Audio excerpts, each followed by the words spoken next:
A paz do Senhor a todos os irmãos. Eu sou o teu irmão presbítero Jonatas e hoje, com muita alegria, trago a vocês mais um comentário sobre essa lição que está maravilhosa. Estamos falando sobre a supremacia das Escrituras.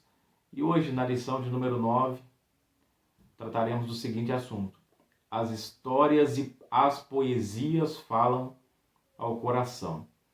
O texto áureo da lição vai dizer o seguinte: estou aflitíssimo. Vivifica-me, ó Senhor, segundo a tua palavra. Salmo 119, 107. A verdade prática vai dizer: os livros históricos e poéticos mostram a soberania e a sabedoria divinas. O relato dessas verdades produz fé e esperança em nossos corações. O texto da leitura bíblica em classe, que é um texto crucial que você precisa ler e fazer menção na sua sala de aula, é esse aqui. É Deuteronômio 6, do 20 ao 25, Salmos 119, do 105 ao 108. Vamos direto ao objetivo da lição. Eu não foco muito na leitura, tá, irmãos? Mas em trazer algo aqui que a lição propõe para nós. Isso para ganhar tempo no vídeo também. E a primeira coisa que nós precisamos saber antes de iniciar essa aula, o primeiro texto, a primeira referência que eu quero passar para os irmãos, que é o que vai permear toda essa aula, está em Hebreus 4, do 12 ao 13. Anota essa referência e cite ela antes de iniciar a sua aula, onde vai dizer que a palavra de Deus ela é viva e eficaz e penetra até a divisão da alma, da junta, da medula e é apta para discernir as intenções do coração. Por que eu citei essa palavra? Porque o texto vai falar, porque o tema é: as histórias e as poesias falam ao coração do homem. Então a ênfase dessa lição não é apenas demonstrar a história, como aconteceu a história, todo o enredo da história, os fatos narrados na íntegra, não. Mas principalmente as lições de cada história, de cada livro. O que cada livro, o que cada fato nos trouxe como lições para a nossa vida no dia de hoje. Amém? Então Hebreus 4, 12 ao 13 é uma palavra importante de você frisar dentro de sala de aula, tá bom? A palavra penetra até a divisão da alma. Porque as histórias do povo de Israel devem ser levadas em consideração. Por quê? Sempre é uma pergunta que muitas das vezes para algumas pessoas é relevante. Romanos 15, 4 vai dizer: porque tudo quanto dantes foi escrito, para o nosso ensino foi escrito. Tudo que foi escrito lá atrás foi para nos ensinar. Amém? E temos também a carta aos Coríntios, onde Paulo vai dizer tudo isso. Ele vem se referindo ao povo de Israel, a toda a sua ascensão, a sua libertação, o seu declínio, a sua obstinação, desobediência. E ele fala no final que tudo isso aconteceu desde a ascensão, da libertação até a punição de Deus. Ele vai dizer que tudo isso aconteceu para que aconteceu como exemplo e foi escrito como advertência para que nós não viemos fazer igual eles fizeram. Amém? Então, não tem como, irmãos, errar se nós seguirmos na íntegra a orientação dada pela palavra de Deus. A palavra de Deus nos ensina. A palavra de Deus já nos mostra qual o caminho para não errar. Tá? E aqui, nesse caso, nós vamos aprender com os erros dos outros e com alguns acertos também. Amém? Então vamos avançar. O primeiro tópico aqui vai falar o seguinte: as histórias do Antigo Testamento. Os livros históricos. Quantos são os livros históricos que nós temos? Nós remontamos agora a lição de número 4, se não me falha a memória, onde vai falar da estrutura da Bíblia. Nós sabemos que nós temos aí os livros históricos, tá? Falamos de Pentateuco, falamos de alguns livros aí, de evangelhos, e agora nós chegamos aqui em livros históricos, que é o seguinte: inicia em Josué. Josué, após vem Juízes, Ruth, 1º e 2 Samuel, 1º e 2 Reis, 1º e 2 Crônicas, Esdras, Neemias e Esther. 12 livros ao total, tá? São os livros aí que nós estaremos hoje mencionando de forma bem rápida, trazendo um breve resumo de tudo isso, tá bom? Principalmente das lições, mas não deixando a história de lado. Então, aqui uma coisa que eu gostaria sempre de comentar, porque isso é importante ficar na mente, aonde você vê 1º e 2 Samuel, no texto original, não existe essa divisão, tá bom? Na verdade é o livro de Samuel, o livro dos reis, tá bom? Compondo toda a mesma história, somente sem a divisão ali entre um ponto e outro, amém? Então é importante frisar isso. E agora, já avançando para o tópico da lição, as histórias do Antigo Testamento, os livros históricos. Aqui vai dizer: após a morte de Moisés, Deus chamou Josué para liderar o povo na conquista da terra prometida. Então o livro de Josué, ele narra principalmente, ele vai narrar a conquista e a divisão da terra prometida, como aconteceu. Desde a chegada do povo, Moisés chega e avista a terra, mas é Josué quem chega e conquista a terra. É a Josué quem Deus dá essa ordem, amém? É aí que ele coloca essa incumbência de entrar, de essa responsabilidade de vigiar a terra, de entrar, de conquistar, de tomar posse da terra prometida que ele prometeu lá atrás a Abraão, e agora veio o seu cumprimento. O livro de Josué, então, vai falar disso, a conquista e a divisão da terra prometida. Aprendemos que Deus não é indiferente às nossas atitudes de desobediência. Em Josué, nós temos ali no Josué 6, onde vai dizer sobre as muralhas de Jericó, onde os muros caíram após o povo rodear, obedecendo a Deus. E nós aprendemos no capítulo 7 que Deus, ele não é indiferente às nossas atitudes de desobediência. Josué 7, 25 ao 26, vai falar que Acã tomou a capa babilônica, ele adere algo da cidade, que Deus havia dito que tudo era maldito, não podia nada se levar para casa, nada poderia se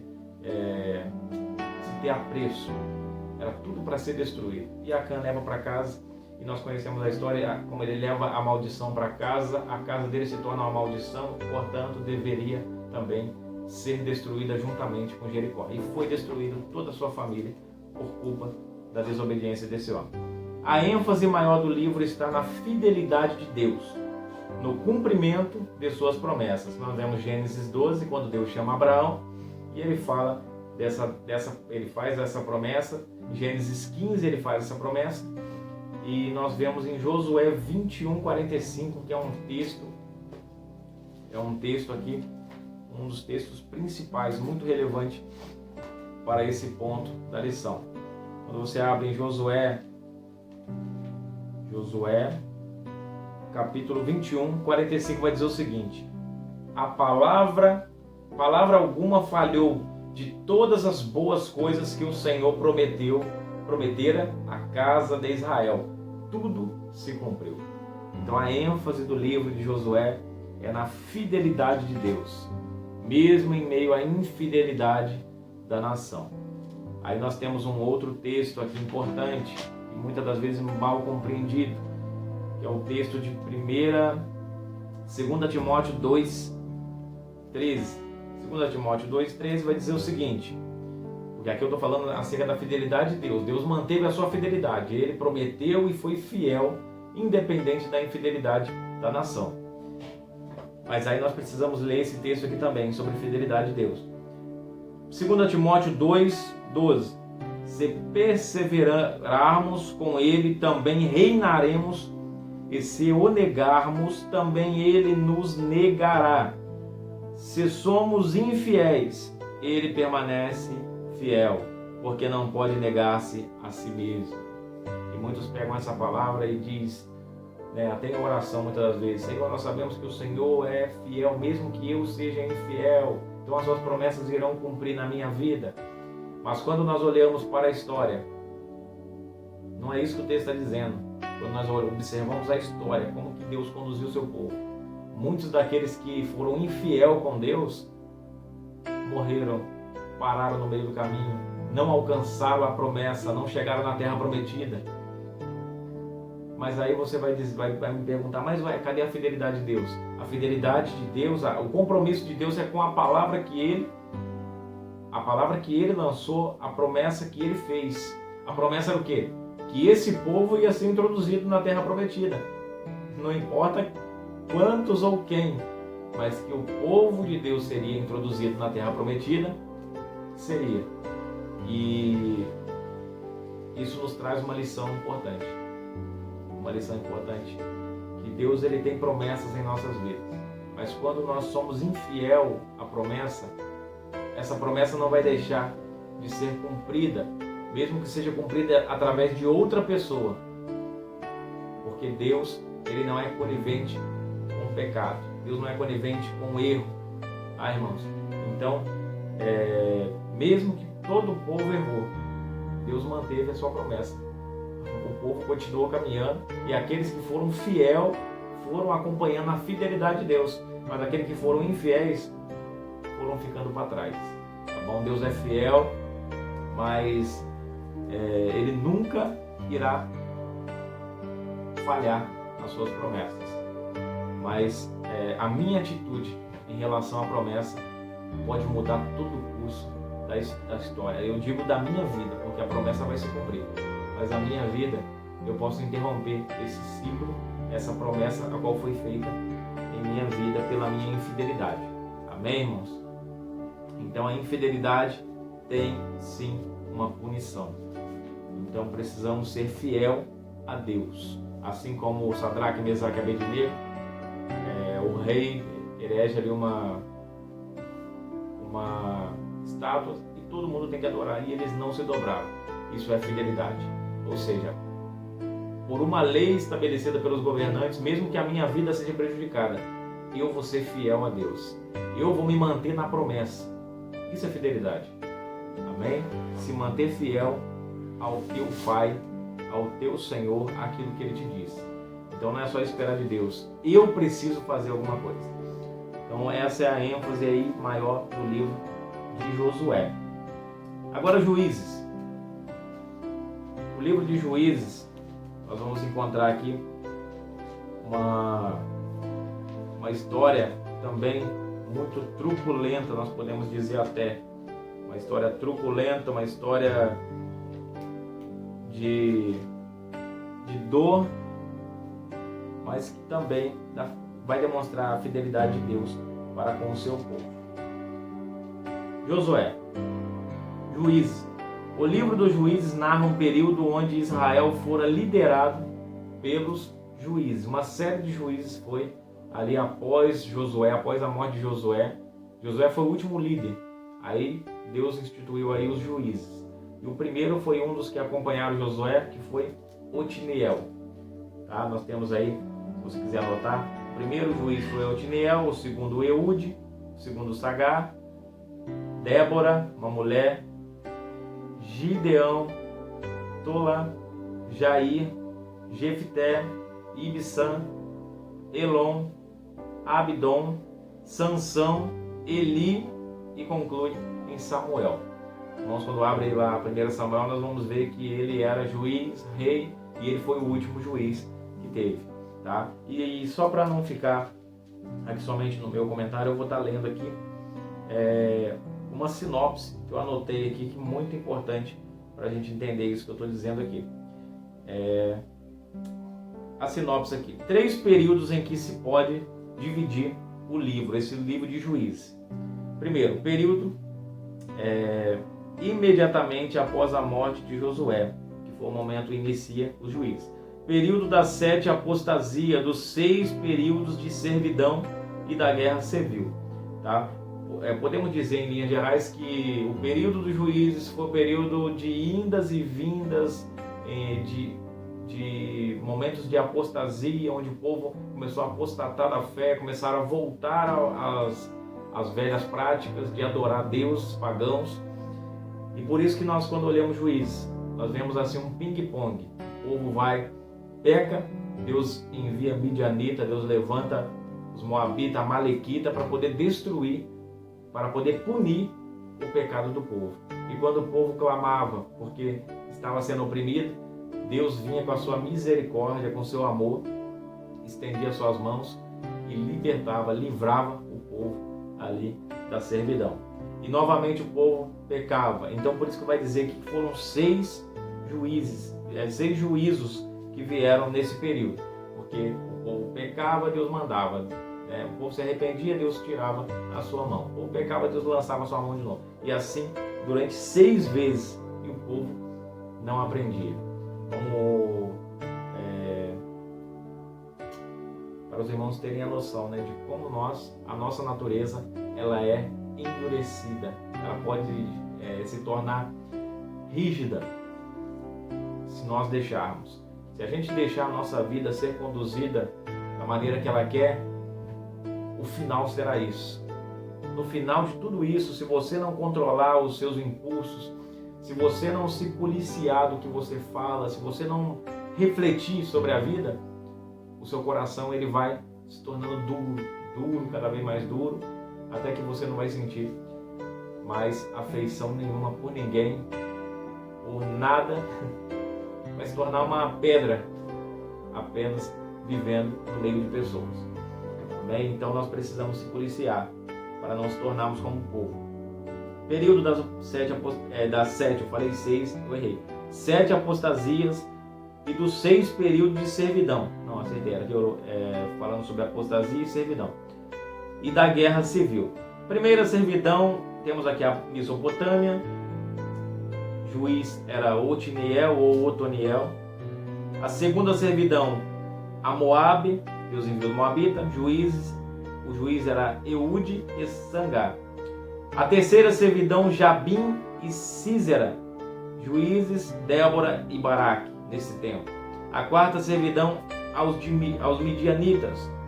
Juiz era Gideão, capítulo 6 e 7. A guerra civil, juízes era Abimeleque, Tolá e Jair. Quinta servidão, aos filisteus e aos amonitas. Juízes, Jefité, Ibissã, Elon e Abdom, capítulo 10 ao 12. E a sexta servidão, aos filisteus, juiz Sansão, capítulo 13 ao 16. O período de confusão e anarquia, logo após tudo isso, inicia. Ali o período de confusão e anarquia. Tá? Mensagens espirituais que nós podemos extrair aqui de Juízes. Primeiro, sobre a fidelidade de Deus e do amor e misericórdia de Deus, mesmo diante de toda a obstinação e desobediência desse povo, que não ficaram sem punição, mas que o amor de Deus ainda os manteve na linha da promessa. Mensagens espirituais: o fracasso humano e a misericórdia e libertação divinas. O poder da oração, que nas emergências se converte em verdadeiro clamor a Deus. Observe a repetição da declaração de que os israelitas clamaram ao Senhor. Isso nós vemos ali nesse livro. E uma coisa interessante é que um livro aqui que nós podemos comparar é com a igreja em Gálatas, lá na igreja nas Galácias. Nós vemos aqui, Gálatas. Compare, a queda de Israel na idolatria com a reincidência da igreja da Galácia no cerimonialismo. Enquanto os juízes voltavam para a idolatria, Gálatas é uma igreja que se apegava às cerimônias que não era mais permitido. Eles voltavam e Paulo estava lá pregando, orientando, censurando eles para que eles voltassem ali, exortando para que eles voltassem ao que era de fato o Evangelho de Cristo. Então isso foi o período do juiz. Agora nós chegamos no livro de Ruth. Livro de Ruth, de forma bem objetiva. Só há 2 livros onde o personagem principal são mulheres.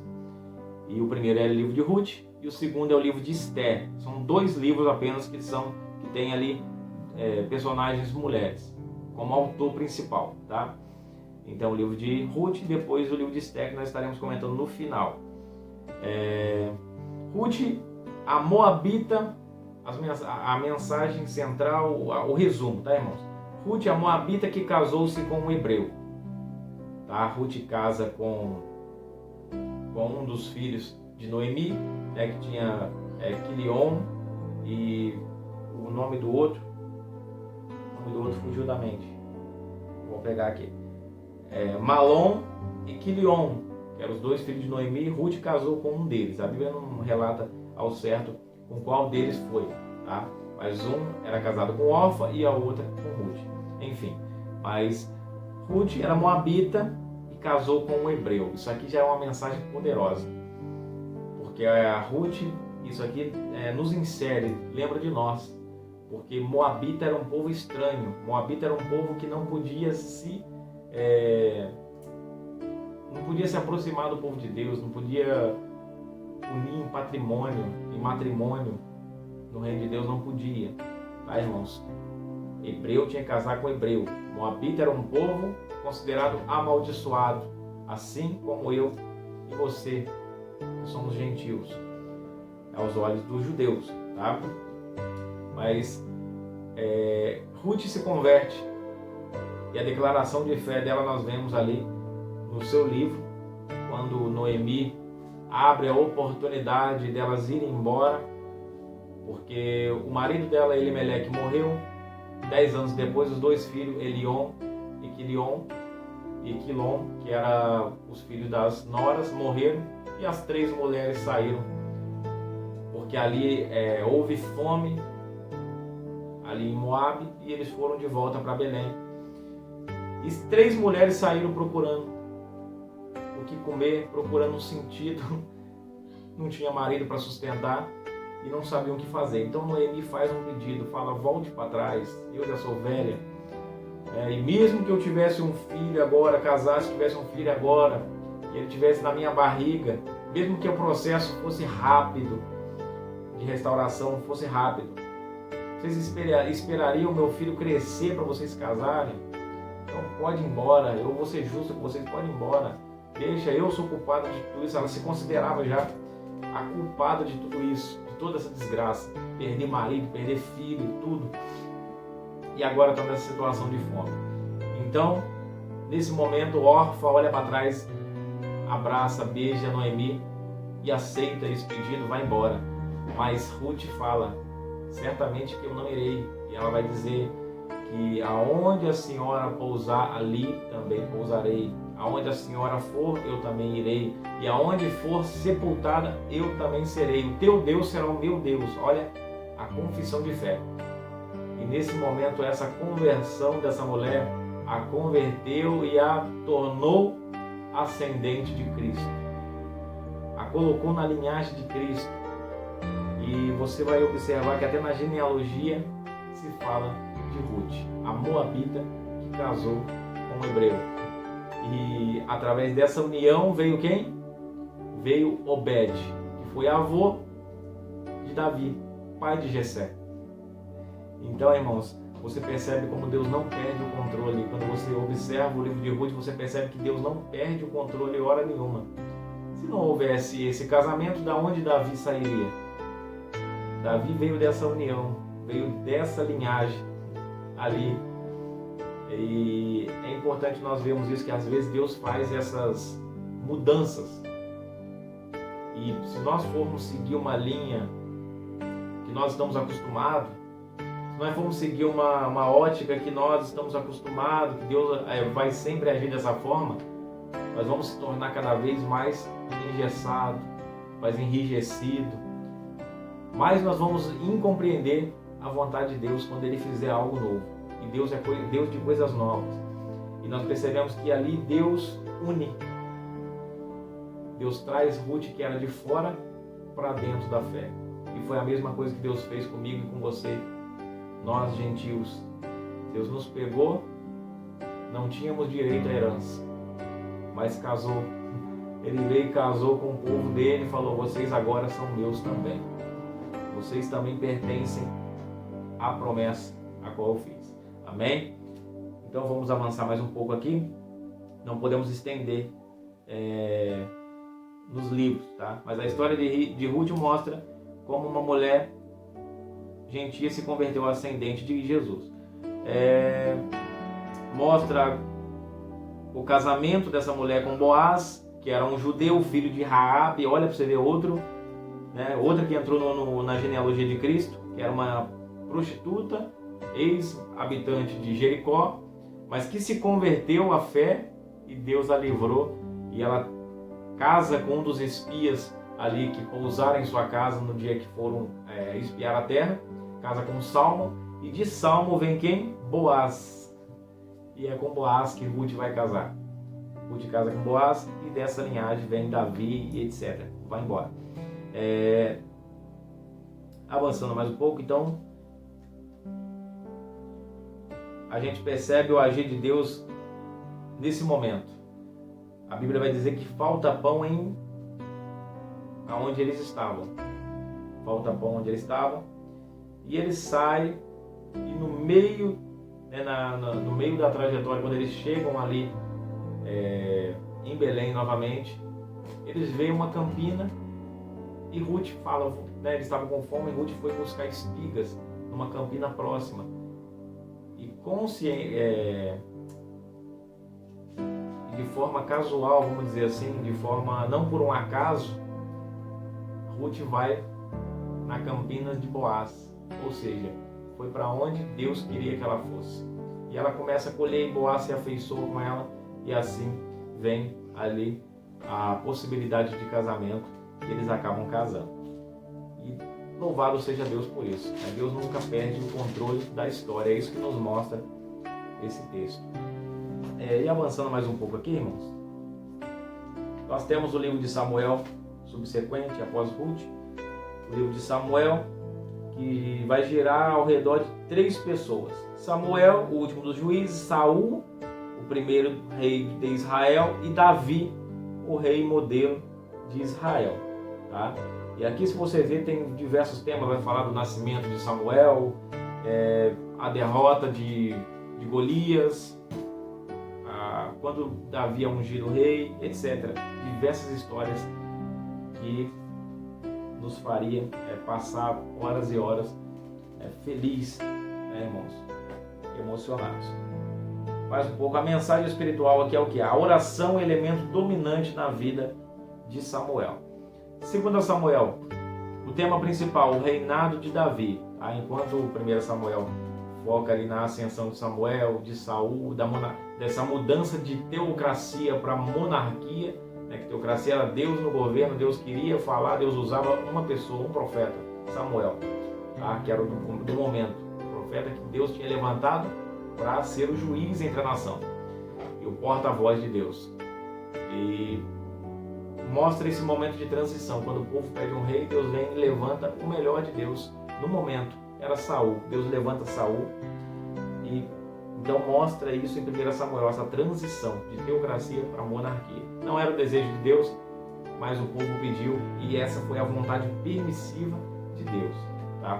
Mostra como Deus ele se importa com nós em todos os quesitos. Segundo Samuel agora vai focar no reinado de Davi como rei. Em 1 Samuel vai mostrar o momento onde Davi é ungido, vai mostrar a perseguição. Enquanto Samuel, em 2 Samuel, já vai mostrar ele reinando. Já inicia falando sobre a morte de Saul, a morte de Jonatas, e inicia ele como rei de Judá, e vai mostrando ali as suas conquistas, os degraus que ele foi galgando até alcançar a rei completo, na plenitude de Israel. Agora, 1 Reis. 1 Reis, eu já disse isso no início da aula, mas no texto hebraico, 1 e 2 Reis, 1 e 2 Samuel, onde você vê 1 e 2, são um livro só, tá bom? E vai ter mais uma curiosidade que eu vou passar para os irmãos daqui a pouco também, nesse sentido. Há mais um livro aqui que tem 2 nomes diferentes, mas que é um livro só, no texto hebraico. Primeira Reis, a história do reinado de Salomão inicia com a ascensão de Salomão. Primeiros anos do reinado de Salomão, a idade de ouro de Israel, quando Israel se tornou famosa pelos monumentos, pelas construções, pela riqueza, pela sabedoria de Salomão. Quando Israel ficou ali famoso, quando Salomão estava no trono. Os últimos anos de seu reinado, decadência provocada por seu luxo extravagante. Salomão foi se enchendo demais, se acostumando muito com aquela luxúria e acabou se perdendo, mesmo sendo tão sábio como era. Os irmãos que já leram Provérbios, Eclesiastes, sabem o que eu estou falando. E leu Primeira Reis também, onde Deus ele oferece a ele a oportunidade de fazer um pedido e ele pede sabedoria e Deus concede a sabedoria a esse homem. E agora, em Segunda Reis, todos esses que eu estou falando até agora, irmãos, o autor é indeterminado, tá? Ele é desconhecido, alguns colocam ali Samuel como escritor de 1 Samuel, Reis, alguns colocam como Jeremias, mas é tudo autor desconhecido e indeterminado. Não? Então, por isso que eu nem estou aqui afirmando para os irmãos quem foi os autores. Tá? Vamos avançar mais um pouco aqui então. Segunda Reis, tema principal: a história dos reinos de Israel e Judá, desde a última parte do reinado de Acasias em Israel e de Jorão em Judá, até o tempo dos cativeiros. Tá? Uma coisa que eu não citei em 1 Reis foi que em 1 Reis aconteceu a ruptura no reino, a ruptura das 12 tribos, onde foi nós conhecemos Benjamim e Judá para Jerusalém, e foi as 10 tribos foram para Israel, se chamava Israel, foram para o norte. Tá? Enquanto as 10 foram para o norte, 2 foi para o sul. E essas 2 foram Benjamim e Judá. Tá, irmãos? Foi o momento da ruptura que foi causada ali por uma carga de imposto muito alta que o rei Roboão, que veio após Salomão, começou ali, colocou sobre o povo. E quando o povo trouxe a sugestão de que ele deveria abaixar, ele disse que iria apertar mais o calo. Aí o povo pegou e houve essa ruptura. Por não resolver um problema, causou um problema maior. Tá bom? Então, avançando mais um pouco aqui, chegamos em Segunda Reis. Então, em Segunda Reis, a perspectiva já é de um reino dividido, tá, irmãos? De um Israel dividido. Ele vai permear nessa divisão, tá bom? Precisamos entender. Por isso vai falar reino do norte, o rei de Judá. Acasias estava reinando em Israel. Acasias era filho de Acabe, foi um rei perverso, ruim. Enquanto isso, Jorão em Judá, até o tempo dos cativeiros. Quando a história de Israel é um quadro sombrio de governantes degenerados e de gente pecadora, que resultou na escravidão. O reino de Judá também se estava degradando, mas o juízo não o atingiu não depressa, devido à influência de alguns reis bons que reinaram nesse período. A parte do livro é dedicada à vida dos profetas Elias e Eliseu. E Deus é justo. A gente percebe que nos textos, nesse sentido, por que Deus ele não executou juízo imediato em Judá, mesmo que havia algumas idas e vindas de pecado, alguns reis pecadores, outros não, porque tinha gente boa junto. E Deus ele não mistura o ímpio, ele não pune o ímpio junto com o bom, ele separa ou ele executa o juízo, mas protege os bons, ele tira os justos, tá bom? Mas Deus ele não pune o ímpio junto com o justo, tá bom?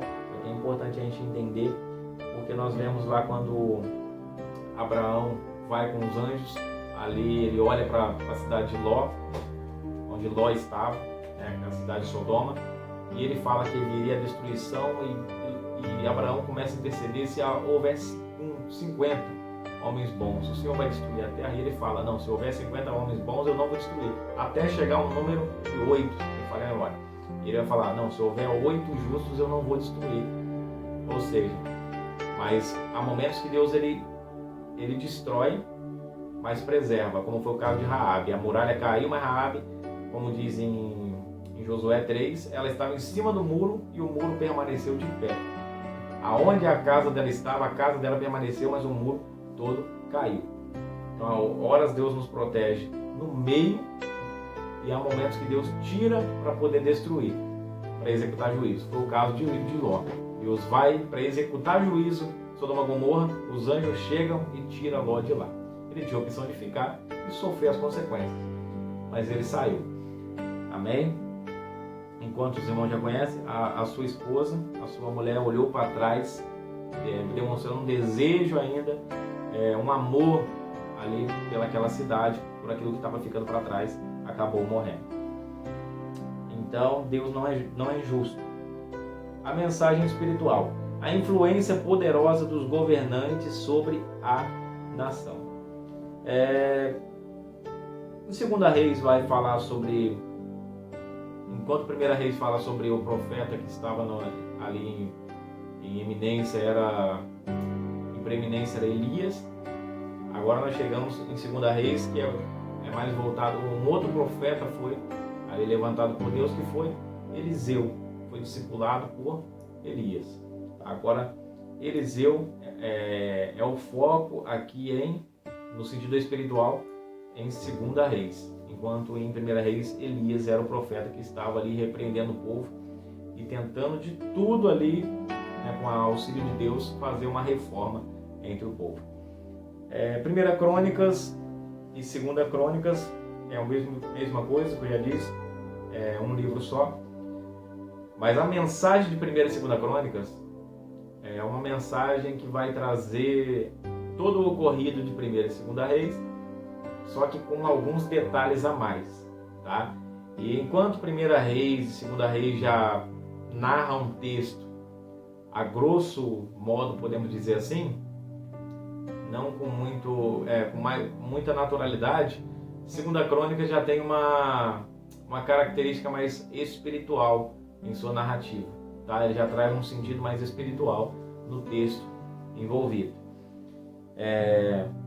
Então, 1 Crônicas também não tem o autor determinado, tá bom?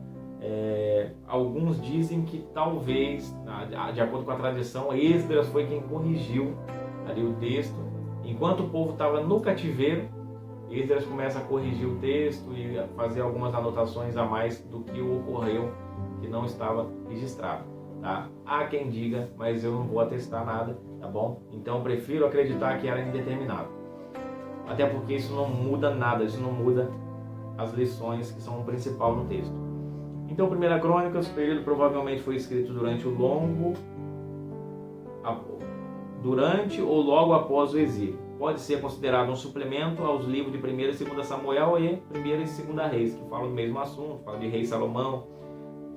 Algumas descrições históricas são quase idênticas a dois livros anteriores. Tema principal: a soberania de Deus, é o tema principal aqui do livro de Crônicas. Amém? O personagem central é Davi, a história da sua vida, particularidades: os livros de Samuel e de Reis refere-se a eventos de ambos os reinos, enquanto Crônicas se ocupa quase exclusivamente da história de Judá. Ou seja, eu disse aqui no início que o reino foi dividido, o reino de Judá era o reino mais espiritual, ou seja, o reino também pelo fato de Judá está localizada em Jerusalém, onde havia sido erigido, havia sido construído o templo, onde a glória de Deus foi derramada. Então o povo, vamos dizer assim, tinha um ponto de contato ainda com a presença de Deus. Alguns podiam olhar e dizer: o que é aquilo? Né? Os filhos dizendo para os pais: o que é aquilo? E isso trazia a lembrança, o mover a glória que um dia foi derramada naquele lugar. Então, uma hora ou outra, esse povo podia se converter. Por isso que o rei bom só se levantaram em Judá. Não teve rei bom no norte. No norte, o que se levantou foi reis perversos, tá? Até porque o reino do norte já foi iniciado em idolatria. Tá? Então, filhos foram passando, pai para filho, idolatria. Não receberam nada de espiritual.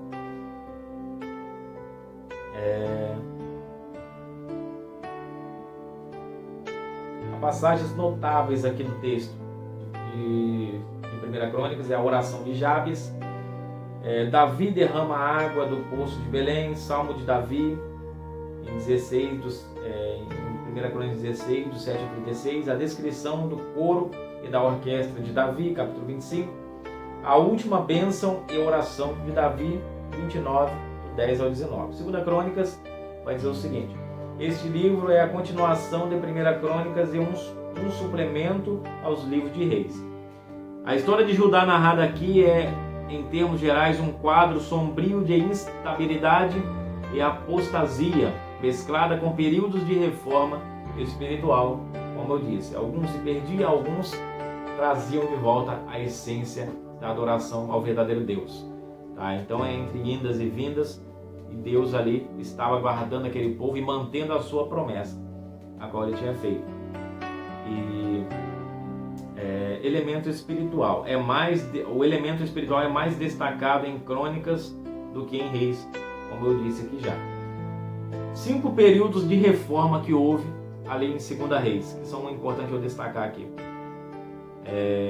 Sob o rei Asa, que foi destacado aqui no capítulo 15, sob o rei Josafá, capítulo 17, do 6 ao 10, sob o sacerdote Joiada e o rei Joás, capítulo 23, 16 ao 19, sob o rei Ezequias, capítulo 29 a 31, e sob o rei Josias, capítulo 34 e 35.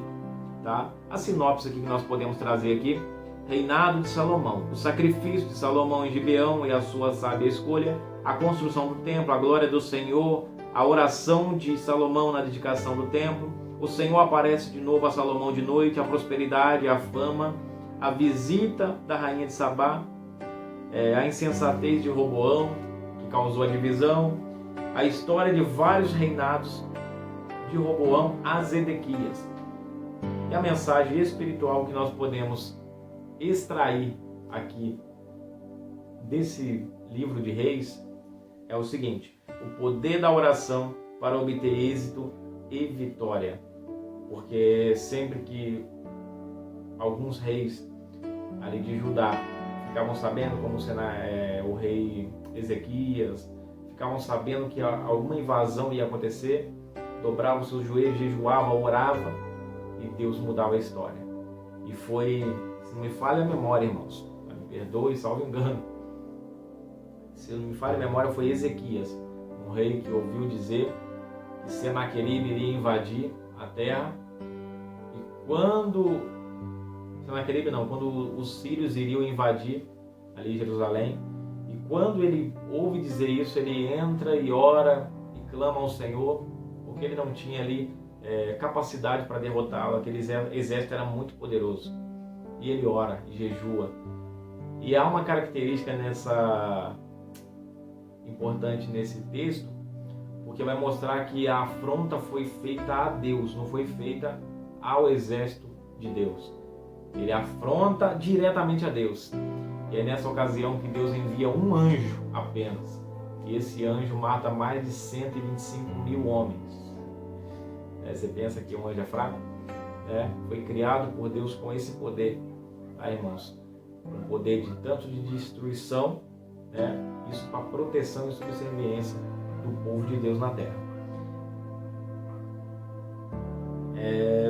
Avançando mais um pouco aqui para nós terminarmos, já estamos chegando ao fim. O que vem após o livro de Crônicas é Esdras. E aqui eu chego no ponto que eu disse que teria uma semelhança, com algo que eu disse lá atrás, sobre o livro de 1 Reis, que são livros que estão divididos, mas são, na verdade, um volume só. Esdras e Neemias são um livro que, na realidade, não são 2 livros, como está na nossa Bíblia. O livro de Esdras e Neemias são um volume só. É por isso que quando você lê Esdras e Neemias, você percebe os 2 juntos, né? Uma fala de um, fala de outro, porque Esdras e Neemias, na verdade, não são 2 volumes, como está na nossa Bíblia. No hebraico, na Bíblia hebraica, no texto original, Neemias e Esdras são um livro só, tá bom? Isso aqui é importante a gente citar aqui.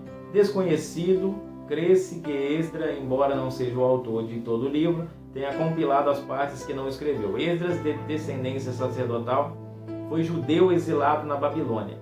Temas principais: o regresso dos judeus do cativeiro na Babilônia, da Babilônia, a reconstrução do templo, início de reformas sociais e religiosas. A mensagem espiritual que nós podemos extrair, mais uma vez, o poder da palavra de Deus na vida humana, referido como a palavra de Deus, como a lei, o livro, tá bom? Quando o povo se voltou para a lei, a palavra de Deus, Deus pegou e moveu as mãos. O período de Esdras e Neemias foi o período onde o povo, onde ocorreu o cativeiro de Judá. Judá é levado para o cativeiro babilônico e os muros, os irmãos conhecem a história, ficaram devastados, destruíram tudo antes de levar o povo. E Neemias aí entra no contraponto, em contrapartida já entra Neemias na sua oração, copeiro do rei, e ele pede para ir lá reformar Jerusalém, ele pede a autorização, o rei libera e ele começa essa construção, que é um dos textos mais marcantes, um dos textos maravilhosos, que nos mostra que nós não podemos olhar para trás. Se nós temos um alvo, nós temos que olhar para esse alvo e trabalhar até alcançarmos aquilo que foi prometido. Tá? Ele recebeu uma palavra, ele estava ele tinha um foco: eu vou terminar, eu vou concluir esse muro. Eu não aceito a minha cidade dessa forma, eu vou concluir. E ele não olhava para Tobias, para Sanbalate, ele continuava trabalhando até concluir a missão. E assim sou eu e você. Enquanto estamos aqui, devemos continuar orando, devemos continuar pregando, sem olhar para a oposição, sem olhar para o entulho, para os obstáculos. Nós temos que continuar, tá bom? Que assim Deus nos dará a vitória. Então já fiz aqui sobre Neemias e Esdras, e agora nós chegamos em Ester. Ester é o último livro que nós iremos comentar, tá? Para a gente já concluir aqui essa aula. Mas Ester tem uma característica interessante. O livro de Ester, ele não cita o nome de Deus. Eu disse aqui que já é característico que são 2 apenas os livros que tem uma mulher como autora principal, tá? Como personagem principal. E a outra característica é em Ester, que Ester não se cita o nome de Deus. Mas mesmo que não se cita o nome de Deus, foi-se encontrada a canonicidade, a inspiração divina nele, porque o agir de Deus é notório em Ester. E aqui a gente vê isso. Eu vou ler aqui algumas partes principais, algumas partes principais do livro de Ester. O autor é desconhecido, como eu disse, caráter canônico. A inclusão do livro do cânon das Escrituras tem sido muito contestada. O nome de Deus não aparece nele, enquanto um rei pagão é mencionado mais de 150 vezes. Não há referência à oração nem a qualquer tipo de serviço espiritual, com a possível exceção do jejum. A mensagem espiritual, sem dúvida, ocupa lugar na palavra de Deus pelo ensino velado da providência protetora para com o povo de Deus e a certeza da retribuição que alcança os inimigos. O tema principal é a libertação dos judeus por meio da rainha Ester. Análise de sua vida. Nós temos aqui a análise da vida de Ester. Nós lendo aqui o texto, nós conseguimos ali uma análise, tá bom? Mas eu não vou estar passando aqui que não temos tempo. Texto-chave, Ester 4:14 e a sinopse. Os eventos principais da história da história giram em torno de 3 festas: a festa de Xerxes, Assuero e os fatos relacionados com ela. Segundo, a festa de Esté, eventos preliminares e desenlace final. E o terceiro, a festa de Purim, eventos preliminares. O rei autoriza a vingança dos judeus contra os inimigos, a vingança executada, capítulo 9, e aqui vai dizer a festa instruída, e por último, a exaltação de Mordecai. Amém, irmãos? Então, esses são os livros históricos aqui, os quais nós fizemos menção aqui, que falam verdadeiramente ao coração. Agora, de forma bem rápida e bem objetiva, para a gente concluir aqui, fazer aqui um combo, né? A gente vai pegar aqui os livros considerados poéticos. Alguns deles nós já até tivemos um trimestre falando sobre. Mas livros poéticos nós temos Jó, que é um livro com uma característica poética, onde nós vemos ali Deus agindo. Deus chega no início, dá testemunho sobre esse homem chamado Jó, da sua integridade, da sua retidão, da sua justiça perante os homens, da sua prosperidade, da sua devoção. Daqui a pouco esse homem perde tudo e ele mantém a sua fidelidade a Deus até o final, confiando em Deus. E no final de tudo nós sabemos, Deus ele permite o caos, porque algo precisava ainda ser trabalhado no coração de Jó. Porque todos nós, por mais bom que sejamos, temos coisas a serem trabalhadas dentro de nós. Estamos em constante reforma. E Jó, ele não conhecia um lado que ele precisava ser reformado. E lá na frente ele descobre. Ele se auto-justificava demais. Ele se auto-justificava. E a bondade que a gente pratica não significa que nós estamos, de fato, justificados. Porque se a gente olhar bem, não é por muito fazer que nos tornamos bom, mas é por muito ser que nós se tornamos bom. Então nós precisamos a cada dia trabalhar o nosso coração, a nossa intenção, as nossas motivações, tá? Para que nós possamos aí agradar a Deus. E Jó, no final, ele olha para trás e fala: antes eu te conhecia de ouvir falar, mas hoje os meus olhos te contemplam. Hoje eu posso te ver, porque ele conheceu por experiência própria quem era Deus e quem era ele. Ou seja, a soberania de Deus é a miserabilidade do homem chamado Jó. Amém? Então esse foi um livro poético. Tem um eu poético, né, que é o gênero literário, né, porque temos várias narrativas. E aqui temos o gênero literário de poesia, onde ele vai tratar aqui os assuntos com um ar mais poético, algo que, vamos dizer assim, a poesia ela suaviza coisas duras, tornando acessível as emoções e ao coração.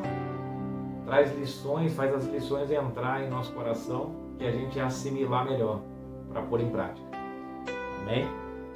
Então, Jó, nós temos o livro de Provérbios, que também é considerado aí poético, onde nós temos uma série de princípios, de lições dadas por esse homem chamado Salomão, princípios de sabedoria para a vida.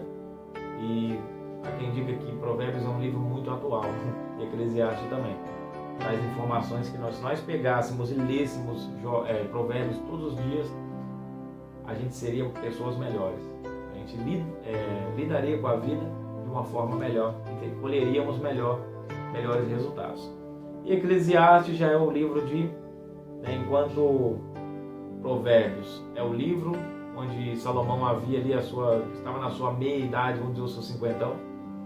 Eclesiastes é o livro que antecede a sua morte. É o livro que ele já estava sentindo os primeiros sintomas da velhice, né? Os primeiros sintomas ali de que a sua vida estava se esgotando. Tá? Então o livro de Eclesiastes vai mostrar que tudo, vai mostrar a efemeridade da vida, vai mostrar que tudo é passageiro, tudo é vaidade, tudo que se pode alcançar, todos os degraus que nós podemos galgar, todos os patamares, todos os cargos, tudo, irmãos, é efêmero diante de Deus, tá bom? Tudo isso não vale nada, isso passa, tá bom? E o que vai ficar é a sua história, o que vai ficar na realidade o que você fez, quanto você plantou para a eternidade, quanto que você plantou, qual tem sido o legado que nós temos deixado para essa geração, que é a única coisa que vai permanecer. O próprio proverbista Salomão vai dizer que o homem sem propósito, ele é como um feto que foi abortado. E é forte essa palavra. É um homem que nasce, ou seja, é como se ele nem tivesse nascido. Ele foi abortado. Ele vem, vai e não faz diferença nenhuma quando vai. Então, viva com propósito. Esse livro nos estimula a viver com propósito. E o livro de Eclesiastes, principalmente, nos mostra qual que é esse propósito. O propósito da vida é teme a Deus, guarda os seus estatutos, sabendo que no final iremos tratar com Ele. Amém, irmãos? Que Deus em Cristo abençoe a todos. Eu tenho certeza que essa lição, de alguma forma, tocou o seu coração, assim como é o tema que os livros históricos e poéticos falam ao coração. Que Deus em Cristo abençoe você e a sua casa. Que Deus te abençoe.